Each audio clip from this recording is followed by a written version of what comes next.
नमस्कार. पुष्पास खमंग किचनमध्ये आपले खूप खूप मनापासून स्वागत.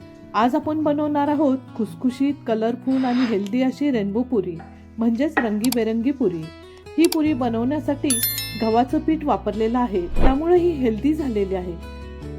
ही पुरी बनवण्यासाठी 3 नैसर्गिक रंग वापरले आहेत.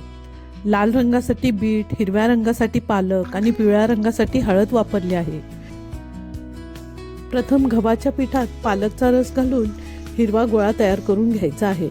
त्यानंतर बीटरूटचा रस घालून लाल रंगाच्या पिठाचा गोळा तयार करून त्यापाठोपाठ हळदीचे पाणी घालून पिवळ्या पिठाचा गोळा तयार करून घ्यायचा आहे. आता हे आपले 3 पिठाचे 3 कलरचे गोळे तयार झाले आहेत. प्रथम पालकची पोळी लाटून घेऊया, नंतर बीटरूटची लाल रंगाची, त्यापाठोपाठ हळदीच्या पिवळ्या कलरची पोळी लाटायची आहे.